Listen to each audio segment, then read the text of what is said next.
अम्मा बअद फ़क़त क़ाला रसूलुल्लाह सल्लल्लाहु अलैहि व आलिहि वसल्लम बिस्मिल्लाहिर्रहमानिर्रहीम ज़य्यनू मजालिसकुम बिज़िक्र अली इब्न अबी तालिब।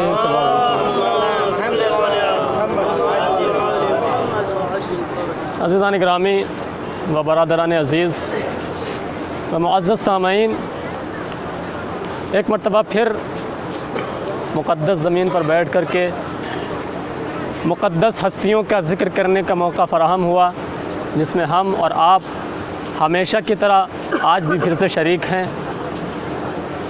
कुछ मालूज़ात आपके सामने अर्ज़ करने हैं। और जैसा कि करबला इराक़ में तो अय्याम अज़ा ख़त्म ही हो चुके हैं, लेकिन हमारे हिंदुस्तान और पाकिस्तान का ये रूल है कि 8 रबीउल अव्वल तक के अय्याम अज़ा को मनाया जाता है।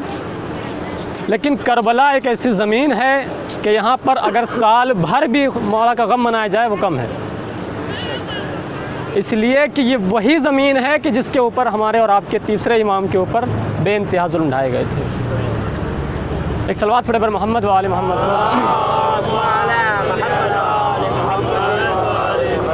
अज़ीज़ान गिरामी, मैंने आपके सामने हमारे और आपके आखिरी रसूल हज़रत मोहम्मद मुस्तफ़ा सल्लल्लाहु अलैहि वसल्लम की बहुत ही मशहूर और मारूफ़ हदीस पढ़ने का शरफ़ हासिल किया है, जिसमें हमारा और आपका आखिरी रसूल इरशाद फरमा रहा है, ज़य्यनू मजालिसकुम बिज़िक्र अली इब्न अबी तालिब। अपनी मजलिसों को ज़ीनत दो अली इब्न अबी तालिब के ज़िक्र से। हदीस का तर्जुमा मैंने कर दिया है। अब इस हदीस के ज़ेल में गुफ्तगू करने से पहले चंद बातें आपके सामने अर्ज़ करता चलूँ।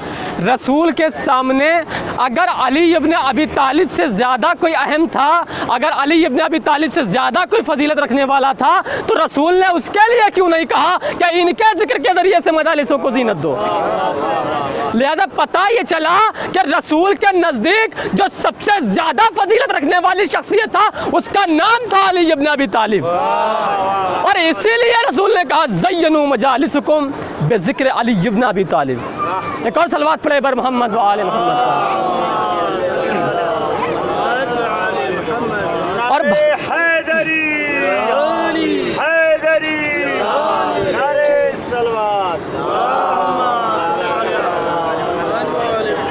पूरी तवज्जो चाहता हूँ, बस थोड़ी देर की रहमत है, इंशाल्लाह आपको रहमत सामने रखना है। और भाई अली फजीलतमंद हो भी क्यों ना, इसलिए कि वो अली जब पैदा हुआ, जिस मकान पर पैदा हुआ, वो मकान सबसे अफजल। भाई खाने काबा पूरी दुनिया में सबसे अफजल मकान है। जिस टाइम अली की विलादत हुई है, करबला नहीं थी, करबला एक मैदान था। अली अफजल हो क्यों ना, इसलिए कि अली की जब शादी हुई तो ज़ौजा ऐसी मिली जो पूरी दुनिया में अफजल। पूरी तवज्जो चाहता हूँ, एक एक फिक्रे के ऊपर मुलाजा करें आप। और भाई अली अफजल क्यों ना हो, अली के यहाँ जब बच्चों की विलादत हुई तो बच्चे ऐसे जो दुनिया के सारे बच्चों से अफजल। अली क्यों ना फजीलतमंद हो कि अली की जब शहादत हुई तो शहादत का जो मकान था वो बैतुल्लाह था। भाई अली क्यों ना फजीलतमंद हो। वो अलग बात है कि अपने अपने ज़मीर से अली की फजीलत हज़म ना हो। जिसे हज़म हो जाए वो कबूल कर ले, जिसे ना हज़म हो वो अपनी किस्मत को रोए। एक सलवात पढ़े बर मोहम्मद व आले मोहम्मद पर।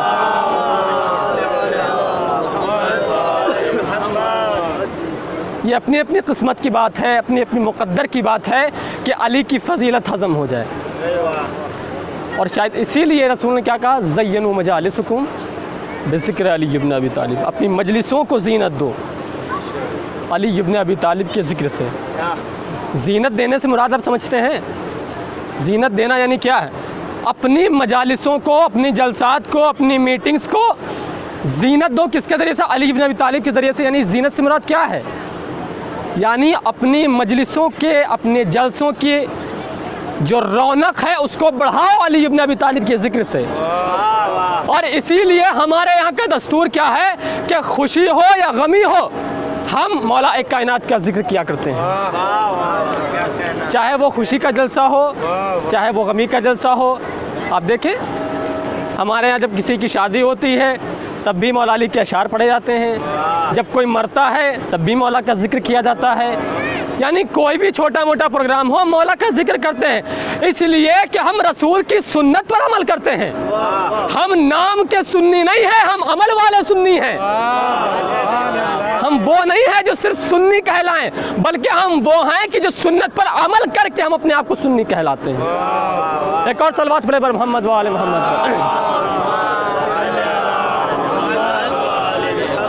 भाई सुन्नी कहते हैं किसे हैं? सुन्नी उसे कहते हैं कि जो रसूल की सुन्नत के ऊपर अमल करता हो, उसी को सुन्नी कहते हैं। और शिया किसे कहते हैं? शिया किसे कहते हैं? शिया उसे कहते हैं जो अली इब्न अबी तालिब और औलाद अली इब्न अबी तालिब से मोहब्बत करता हो। अगर ऐसे इस अंदाज से देखा जाए तो अगर हम में और आप में जो तफर्रक़ाबाज़ी है, हम में और अहले सुन्नत में, क्या मुराद है? क्या वो अहले बैत से मोहब्बत नहीं करते हैं, अली और औलाद अली से मोहब्बत नहीं करते हैं? या अगर वो हमें सुन्नी नहीं कहते हैं तो क्या हम रसूल की सुन्नत पर अमल नहीं करते हैं? अब मैं आपको बताता हूँ फ़र्क। हम रसूल की सुन्नत पर अमल भी करते हैं, लेकिन हम शिया भी हैं और सुन्नी भी हैं, इसलिए कि हम अली और औलाद अली से मोहब्बत भी करते हैं और रसूल की सुन्नत पर अमल भी करते हैं। लेकिन वो सुन्नी सिर्फ इसलिए है कि रसूल की सुन्नत पर अमल तो करते हैं, लेकिन अली और औलाद अली से मोहब्बत नहीं करते। अली से मोहब्बत करते होंगे, दावा भी करते हैं कि अली हमारे चौथे खलीफा हैं, लेकिन औलाद अली से मोहब्बत नहीं करते हैं। लेकिन अगर सुन्नी और शिया का फ़र्क देखना है तो आप देखें कि अगर इस एतबार से देखा जाए कि जो अली से मोहब्बत करे, औलाद अली से मोहब्बत करे वो शिया, और जो रसूल की सुन्नत पर अमल करे वो सुन्नी, अगर इस लिहाज से देखा जाए तो रसूल से बड़ा कोई शिया नहीं और अली से बड़ा कोई सुन्नी नहीं। भाई जुमला आपके सामने अर्ज कर रहा हूँ, भाई आप देखें रसूल से बड़ा कोई शिया नहीं, इसलिए कि रसूल से ज़्यादा अली से मोहब्बत कौन करेगा और औलाद अली से मोहब्बत कौन करेगा? कोई नहीं करेगा। और अली से बड़ा कोई सुन्नी नहीं, इसलिए कि अली से ज़्यादा रसूल की सुन्नत पर अमल कौन करेगा? यानी इस कायनात के सबसे बड़े शिया का नाम है मोहम्मद और इस कायनात के सबसे बड़े सुन्नी का नाम है अली इब्न अबी तालिब। एक सलवात पढ़े बर मोहम्मद व आले मोहम्मद।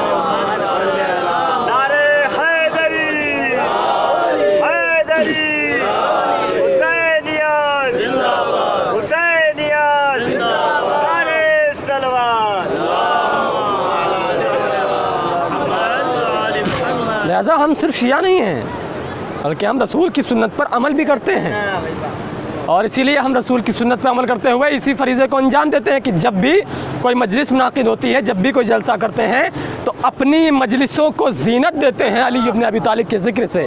इसलिए कि रसूल खुदा की हदीस से ज़य्यनु मजालिसकुम बिज़िक्र अली इब्न अबी तालिब, अपनी मजलिसों को जीनत दो अली इब्न अबी तालिब के ज़िक्र से।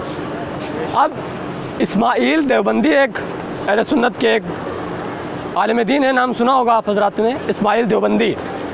उन्होंने एक साहब से सवाल किया कि भाई आप मजलिसों में क्यों नहीं जाते हैं, क्या बात है आप मजलिसों में नहीं शरीक होते हैं? तो साहब, सामने वाले जो साहब थे, उन्होंने कहा कि पता नहीं कैसे कैसे लोग हर जगह घुस जाते हैं और अली अली अली अली करके मदहोश हो जाते हैं, अली अली कह करके अपना होश खो बैठते हैं, इतना अली अली करते हैं कि अपना आपा खो देते हैं। तो इस्माइल देवबंदी साहब ने इतना प्यारा जवाब दिया है उन्हें, आप भी सुनेंगे इंशाअल्लाह, लुत्फ़ अंदोज़ होंगे। इस्माइल देवबंदी क्या कहते हैं? कहते हैं कि ताज्जुब तो इसी बात का है कि वो मदहोश और बेहोश हो करके अली को याद रखते हैं और तुम होश में रह करके अली को भूले बैठे हो।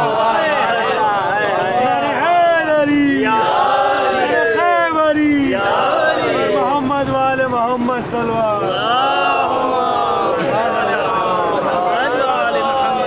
ताज्जुब तो इसी बात का है, मुझे ताज्जुब तो इसी बात का है कि वो अली अली करके बेहोश होके मदहोश होके अली को याद रखते हैं और तुम होश में रह करके फिर भी अली को याद नहीं रखते। गोया कहने का मकसद ये है कि जो अली अली करके जो होश खो देते हैं, इनकी बेहोशी कोई बेहोशी नहीं है, बल्कि इनकी मोहब्बत है, जो ये अली का नाम लेकर के मोहब्बत किया करते हैं। एक और सलवात पढ़े मोहम्मद वाले मोहम्मद।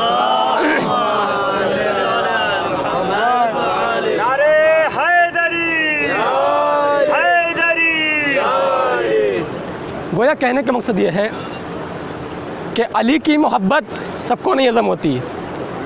इस मोहब्बत के लिए कुछ शर्तें हैं, उन शर्तों पर इंसान का खरा उतरना ज़रूरी होता है। नस्ल का पाक होना, माँ का शरीफ होना, ये मोहब्बत अली की शर्त है। इसलिए कि अली से मोहब्बत वही करेगा जिसकी माँ नेक हो, बाप एक हो। एक सलवात पढ़े पर मोहम्मद वाले मोहम्मद पर। नारे हैदरी, हसनैन का बाबा, हसनैन का बाबा, अकबर का दादा, अकबर का दादा, कासिम का दादा, कासिम का दादा। एक बार कह दो, दो बारा कह दो, एक जाम पिला दो। नारे हैदरी, नारे सलवात। अली की मोहब्बत की शर्त क्या है कि जिसकी माँ नेक हो, जिसका बाप एक हो। अच्छा, फिर भी अली की मोहब्बत नहीं हज़म हुई तो फिर और एतराज़ करते हैं। अच्छा, मज़े की बात तो ये है कि जितने अच्छे उनके एतराज़, उनसे कहीं अच्छे हमारे जवाबात। क्या नहीं मौलाना, ये बताइए, आपके यहाँ जो कहते हैं कि ठोकर लगी या अली मदद, कोई मुश्किल पड़ी या अली मदद, मतलब कोई भी बात हो या अली मदद, आप क्या कहते हैं कि अली कैसे हाजिर हो जाते हैं एक ही वक्त में? ठोकर लगी फ़ौरन अली हाजिर, कोई मुसीबत हुई अली हाजिर। आपका कहने का मकसद क्या है कि अली फ़ौरन आ जाते हैं? मैंने कहा अल्हम्दुलिल्लाह, हमारा अक़ीदा है कि अली फ़ौरन आते हैं, और सिर्फ आते नहीं है बल्कि हमारी मदद भी करते हैं। क्या लगे, हमारे तो अक्ल में आती ही नहीं ये बात कि अली फ़ौरन आ जाएं और फ़ौरन अली आके मदद भी कर दें। मैंने कहा आइए मैं आपको बताता हूँ अली कैसे आते हैं और कैसे मदद करते हैं। आपका काम है सिर्फ एतराज़ करना, एतराज़ के जवाबात देना हमारा काम है। आइए, अली कैसे आते हैं और कैसे मदद करते हैं। मैंने कहा आपने जनाब इस्माइल का वाक़या सुना है? कहने हाँ मौलाना, मैंने सुना है, जनाब इस्माइल का वाक़या सुना है। मैंने कहा उस वाक़े में क्या हुआ था? कहने कि जनाब इब्राहीम अपने बेटे को लेके गए थे, जनाब इस्माइल को, और मैदान मिना में अपने बेटे को ज़िबा करना चाहा। उसके बाद दुम्बा आ गया था, दुम्बा कट गया था। मैंने कहा दुम्बा आ गया, कट गया, वो तो आपको याद है, लेकिन दुम्बा कैसे आया, दुम्बा कौन लाया, ये नहीं याद है। कहने लगा क्या मतलब? मैंने कहा आपने गौर ही नहीं किया, दुम्बा लाया कौन, दुम्बा आया कैसे? मैंने कहा कि देखें, जब जनाब इस्माइल के गले के ऊपर जनाब इब्राहीम ने छुरी को रखा, पूरी तवज्जो चाहता हूँ, कहीं और ना मुतवज्जे हों, इधर मुतवज्जे रहें। जनाब इस्माइल की गर्दन पे जनाब इब्राहीम ने जब छुरी को रखा और चलाना चाहा तो अल्लाह ने क्या हुक्म दिया? जिब्राइल, इस्माइल को बचा लो, दुम्बे को ले आओ। नहीं पहुँचे, आप भी नहीं पहुँचे। कहा जिब्राइल दुम्बे को रख दो, इस्माइल को बचा लो। छुरी चली नहीं थी, बस इतनी देरी थी कि छुरी चलती, दुम्बा आ गया, इस्माइल हट गए, लाने वाले जिब्राइल नहीं पहुंचे। मैंने कहा जब एक सेकंड में 7वें आसमान से जिब्राइल दुम्बे को लेकर के आ सकते हैं तो वो अली जो जिब्राइल का उस्ताद हो। एक सलवात पढ़े पर मोहम्मद वाले मोहम्मद पर।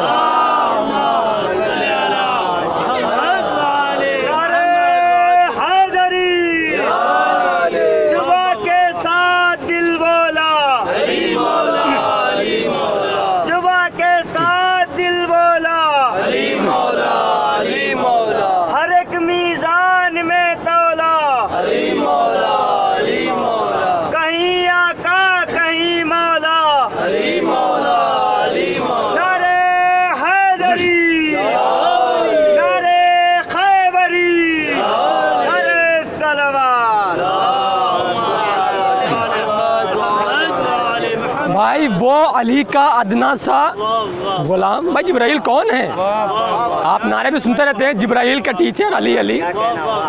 भाई जब एक शागिर्द का ये आलम है कि वो 7वें आसमान से दुम्बा लेकर के 1 सेकंड में आ जाए, इस्माइल को हटा दे, दुम्बे को रख दे, इस्माइल की गर्दन ना कटे, तो भाई वो अली जो जिब्राइल का भी उस्ताद हो, अगर वो 1 सेकंड में ठोकर लगने पर हमारी मदद को आ जाए तो ताज्जुब मत करना। एक सलवात पढ़े बर मोहम्मद वाले मोहम्मद।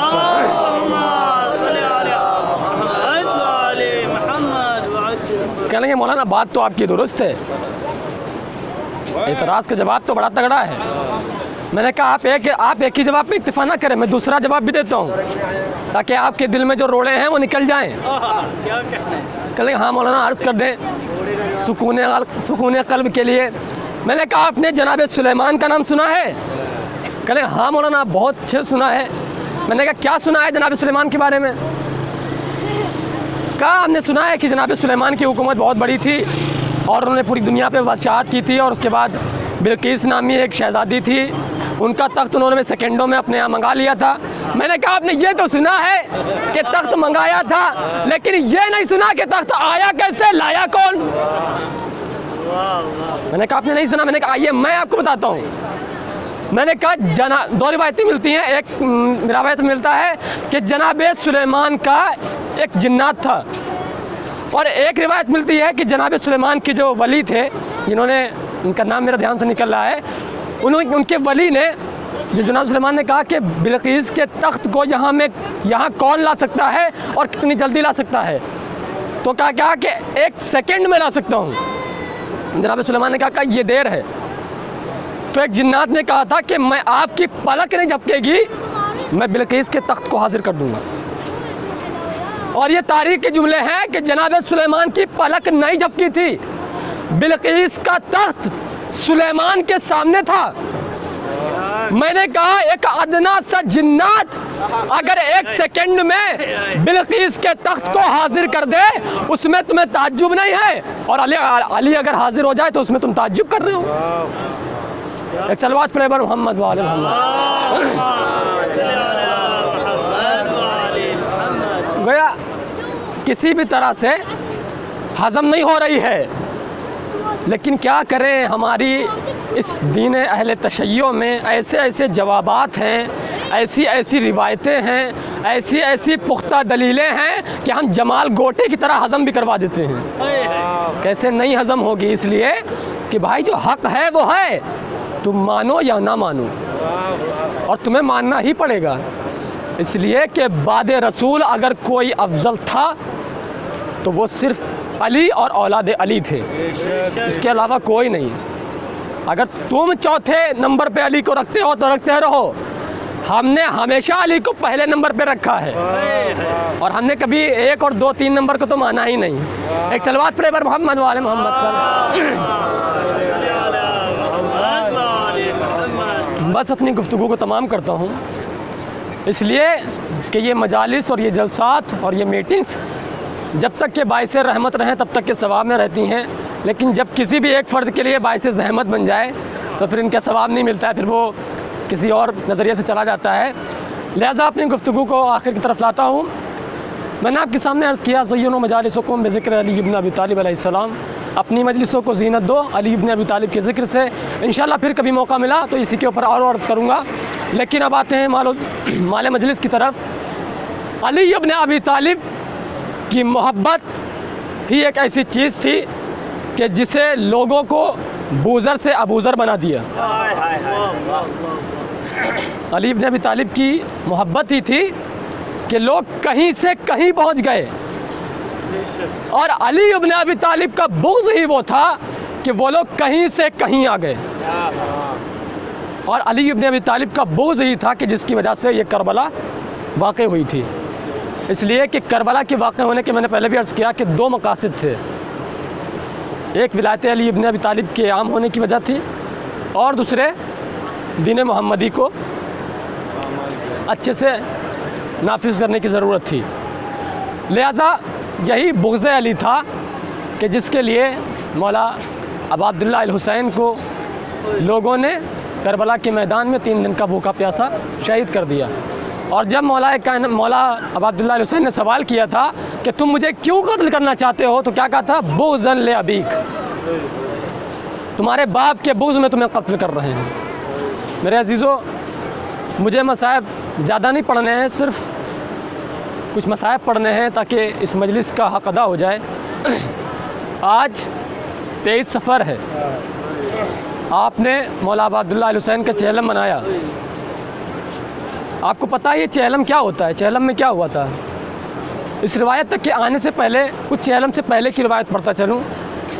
जब 10 मुहर्रम आई, मौला हुसैन शहीद हो गए, काफ़िला गिरफ़्तार होके, काफ़िला असीर करके पहले कूफ़ा ले जाया गया, कूफ़े से शाम ले जाया गया और वहाँ पर एक मुद्दत तक के कैदियों को कैद में रखा गया। उसके बाद एक दिन वो आता है कि जनाब सैयद सज्जाद को यजीद बुलाता है और कहता है, ऐ सैयद सज्जाद, अब तुम आज़ाद हो, अगर रहना चाहते हो तो शाम में रहो और अगर जाना चाहते हो तो मदीने चले जाओ।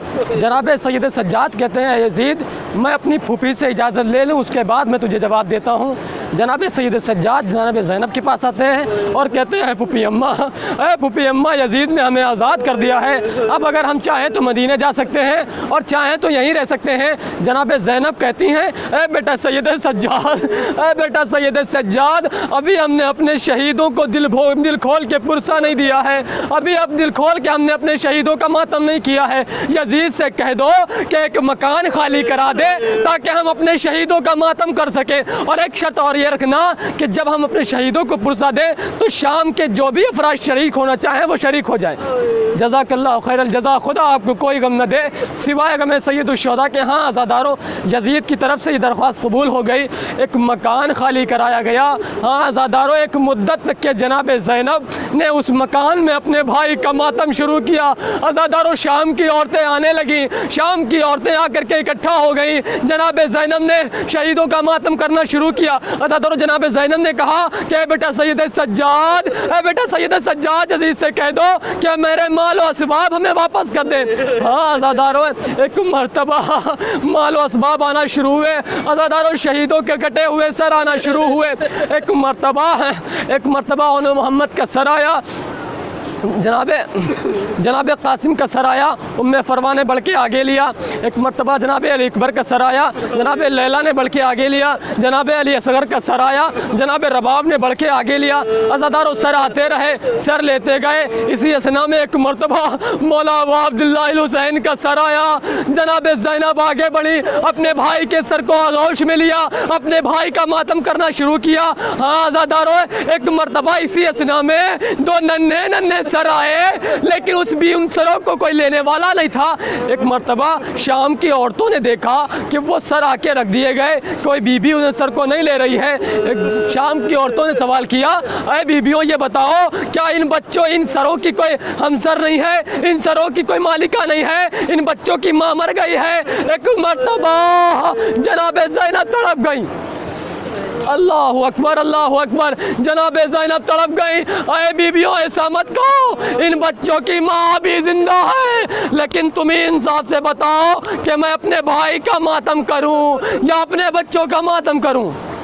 जज़ाकल्लाहु खैरल जज़ा, खुदा आपको कोई गम न दे सिवाय गम मज़लूम करबला के। हाँ आज़ादारों, एक मरतबा जब सर आना तमाम हो गए तो एक मरतबा लुटी हुई चादरें आना शुरू हुई। एक मरतबा जब चादरें आ गईं, जनाब ज़ैनब ने चादर तकसीम करना शुरू की। अरे उम्मे लैला तुम अपनी चादर लो, अरे फरवा तुम अपनी चादर लो, अरे रबाब आओ अपनी चादर ले लो, अरे गुलसूम आओ अपनी चादर ले लो। जब सारी चादरें तकसीम हो गई, एक मरतबा एक नन्ही सी चादर बची, ज़ैनब ने जिंदा रिकारो किया, ऐ सकीना, ऐ सकीना, तुम्हें बड़ा शौक था अपनी चादर ओढ़ने का, ऐ सकीना अपनी चादर ले लो। जज़ाकल्लाहु खैरल जज़ा, खुदा आपको कोई गम न दे सिवाय गम मज़लूम करबला के। हाँ आज़ादारों, एक मरतबा शाम से यह काफ़िला तैयार हुआ और शाम से यह काफ़िला तैयार होकर करबला की तरफ आया है। जब करबला में यह काफ़िला आया है तो जाबिर इब्न अब्दुल्लाह अंसारी, जो कि इमाम के सबसे पहले ज़ाहिर हैं, जनाब जाबिर उस टाइम ज़ियारत के लिए करबला में आए हुए थे। जनाब जाबिर ने देखा तो क्या देखा कि एक शाम की तरफ से एक गर्द नमूदार हुई जनाब जाबिर ने अपने ग़ुलाम से कहा कि ज़रा देखो क्या दुश्मन आ रहे हैं। जनाब जाबिर के ग़ुलाम ने देखा, कहा दुश्मन तो नहीं आ रहे हैं, ऐसा लग रहा है कि जैसे कोई काफ़िला आ रहा है। एक मर्तबा जनाब जाबिर फिर भी एक आड़ में छुप गए। जनाब जाबिर जब दूर छुप गए, जैसे ही जनाब जाबिर दूर हटे, क्या देखा कि एक काफ़िला है कि जिस पे कुछ अमारियाँ हैं और एक बीमार शख्स है जो घोड़े पे सवार हुआ चला आ रहा है। एक मर्तबा चौथे इमाम, ये 20 सफ़र का वाक़या है जिसे चहलुम का दिन कहते हैं। हाँ ज़ादारो, जब ये काफ़िला करीब आया, एक मर्तबा मेरा चौथा इमाम आबिद बीमार घोड़े से नीचे उतरता है, तमाम बीबियों को अमारियों से उतारता है। हर एक बीबी ने अपने आप को हुसैन की कब्र पे गिरा दिया। एक कोहराम बर्पा हो गया, वाह हुसैना का मातम बर्पा हुआ। हाँ ज़ादारो, एक मर्तबा सैयद सज्जाद ने जनाब ज़ैनब को तमाम शोहदा की लाशों को बताना चालू किया। ऐ फूफी अम्मा, ऐ फूफी अम्मा, ऐ फूफी अम्मा, ये आपके भाई, ये मेरे बाबा मौला हुसैन की कब्र है। ऐ फूफी अम्मा, ये कासिम की कब्र है। ऐ फूफी अम्मा, ये जो पैतियाने हैं, ये मेरे भैया अली अकबर की कब्र है। ऐ फूफी अम्मा, और ये जो जनाब ये जो मेरा भैया असगर था, इसको मैंने मौला के अपने बाबा के सीने पर ही दफन कर दिया था। ऐ फूफी अम्मा, ये ओलो मोहम्मद की कब्र है। जनाब ज़ैनब ने जब सारी कब्रों की ज़ियारत कर ली तो एक मर्तबा बस साहब तमाम कर रहा हूँ, फ़िक्र तमाम कर रहा हूँ। जनाब ज़ैनब तड़प के कहती हैं, अरे बेटा सैयद सज्जाद, तूने सबकी कब्र बता दी, लेकिन ज़रा ये तो बता मेरे भैया अब्बास की कब्र कहाँ है। अज़ादारो, एक मर्तबा आबिद बीमार ने जनाब ज़ैनब को लिया और एक मर्तबा कुछ दूर दूर जाने के बाद एक कब्र की तरफ इशारा किया, कहा है फूफी अम्मा, ये आपके भाई भैया अब्बास की कब्र है। जनाब ज़ैनब ने कब्र को देखा और कहा, अरे बेटा सैयद सज्जाद, ये मेरे भाई की कब्र नहीं हो सकती, ये तो किसी बच्चे की कब्र लगने की है, इसलिए कि मेरा भैया तो बहुत लंबा था, मेरे भैया की कब्र इतनी छोटी कैसे।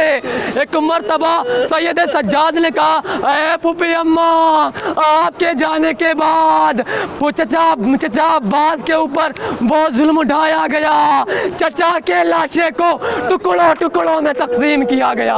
ऐ फूफी अम्मा, इसी वजह से चचा अब्बास की कब्र इतनी छोटी है। इन्ना लिल्लाहि व इन्ना इलैहि राजिऊन। रज़म बिक़ज़ाइहि व तस्लीमन लिअम्रिहि सयअलमुल लज़ीना यन्क़लिबून इन्ना लिल्लाहि व इन्ना इलैहि राजिऊन। रज़म बिक़ज़ाइहि व तस्लीमन लिअम्रिहि। हमारे लाहा हमारी इस मुख्तसर से इबादत को कबूल फरमा, हमारे लाहा हमारी तमाम नेक दुआओं को कबूल फरमा।